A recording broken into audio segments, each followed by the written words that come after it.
Assalamualaikum warahmatullahi wabarakatuh.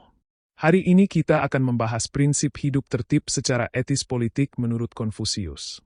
Konfusius mengajarkan prinsip-prinsip etika politik yang bertujuan untuk menciptakan masyarakat yang tertib, harmonis, dan beradab.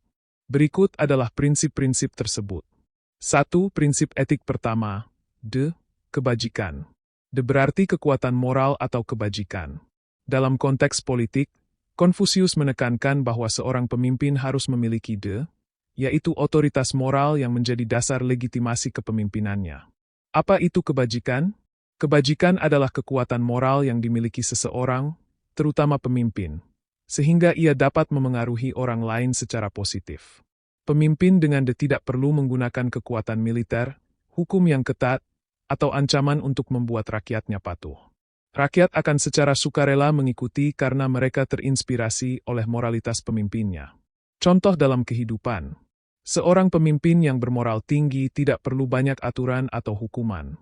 Masyarakat akan merasa malu jika melakukan kesalahan karena mereka melihat contoh baik dari pemimpinnya. Pesan utama, pilihlah pemimpin yang kuat dalam moralitas dan kebajikan, bukan yang hanya pandai bagi-bagi uang atau sembako. 2. Prinsip etik kedua, kemanusiaan. Ren sering diterjemahkan sebagai kemanusiaan, belas kasihan, atau kasih sayang. Ini adalah kemampuan untuk memanusiakan manusia melalui empati dan kepedulian. Daya empati.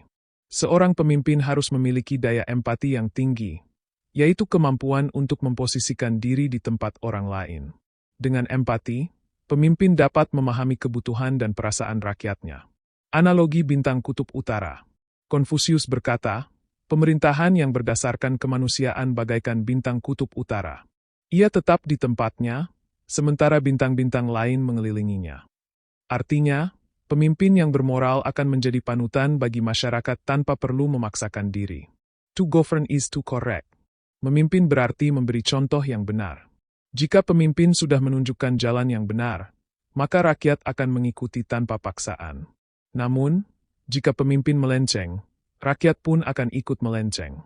Pesan utama, harmoni sosial hanya bisa tercipta jika pemimpin memiliki empati tinggi dan mampu menjadi teladan. 3. Prinsip etik ketiga, tata krama. Adalah prinsip tata krama, etiket, ritual, adat, dan tradisi. Pemimpin harus mampu menghidupkan nilai-nilai budaya yang baik agar masyarakat tetap bersatu dan tertib. Contoh tata krama. Menghormati yang lebih tua, menyapa dengan sopan, atau menjaga adat istiadat di masing-masing daerah. Hal-hal ini menjadi identitas yang menyatukan masyarakat. Menghindari hukuman. Konfusius berkata, jika masyarakat hanya diatur dengan hukum dan ancaman hukuman, mereka akan patuh tapi tidak merasa malu. Namun, jika diatur dengan kebajikan dan tata krama, mereka akan sadar dan menata diri secara harmonis. Pesan utama, pemimpin harus menghormati dan mempraktikkan untuk menjaga stabilitas sosial. 4. Prinsip etik keempat, bakti. Berarti bakti kepada orang tua. Menurut Konfusius, bakti adalah landasan semua jenis kebajikan. 5. Hubungan sosial. Konfusius menekankan 5 hubungan utama dalam masyarakat. Pemimpin dan rakyat, orang tua dan anak, suami dan istri, kakak dan adik, teman dan teman. Dalam setiap hubungan, pihak yang lebih rendah harus menghormati pihak yang lebih tinggi, sementara pihak yang lebih tinggi harus bijaksana dan adil. Contoh kebijaksanaan. Konfusius menceritakan kisah tentang muridnya yang mengalah dalam sebuah perdebatan matematika demi menghindari efek negatif yang lebih besar. Ini adalah bentuk kebijaksanaan yang harus dimiliki oleh pemimpin. Pesan utama, hormati leluhur dan keluarga sebagai fondasi untuk membangun hubungan sosial yang harmonis. 5. Prinsip etik kelima, pendidikan. Berarti pendidikan. Menurut Konfusius, pendidikan adalah kunci untuk menciptakan masyarakat yang harmonis dan bermoral. Tujuan pendidikan. Pendidikan bukan hanya tentang hukum dan aturan, tetapi juga tentang membentuk karakter, meningkatkan moral, dan menciptakan kesadaran. Proses pembentukan karakter. Pengetahuan lengkap, pemikiran jernih. Pemikiran jernih, hati lurus. Hati lurus, kepribadian terbentuk. Kepribadian terbentuk, keluarga teratur. Keluarga teratur, negara damai. Pesan utama, Tanpa pendidikan, masyarakat hanya akan menghindari hukuman tanpa merasa malu atas kesalahannya. 6. Prinsip etik lainnya. 6. Jong, kesetiaan, dan Su, empati. Jong, kesetiaan atau loyalitas dalam suka dan duka. Su, kemampuan untuk memahami perspektif orang lain. Contohnya, jangan lakukan pada orang lain apa yang kamu tidak ingin dilakukan pada dirimu sendiri. 7. Zhengming, penegakan nama dan peran. Setiap orang harus menyadari peran dan statusnya dalam masyarakat. Misalnya, mahasiswa harus bertindak sebagai mahasiswa, bukan bergaya seperti pengusaha.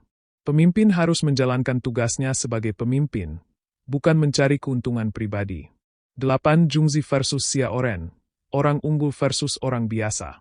Jungzi, orang unggul yang bermoral tinggi, rendah hati, dan mengutamakan kepentingan umum. Xia Oren, orang biasa yang egois, hanya mengejar kenyamanan pribadi, dan sering mengabaikan dampak negatif dari tindakannya. Renungan akhir sekaligus penutup. Kemiskinan dan kekayaan. Di negara dengan pemerintahan yang baik, kemiskinan adalah sesuatu yang memalukan karena fasilitas sudah tersedia.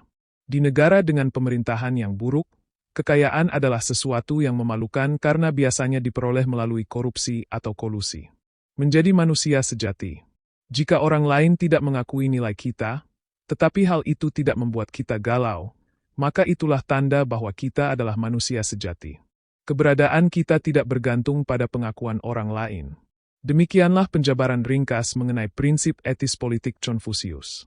Kurang lebihnya mohon maaf. Wassalamualaikum warahmatullahi wabarakatuh.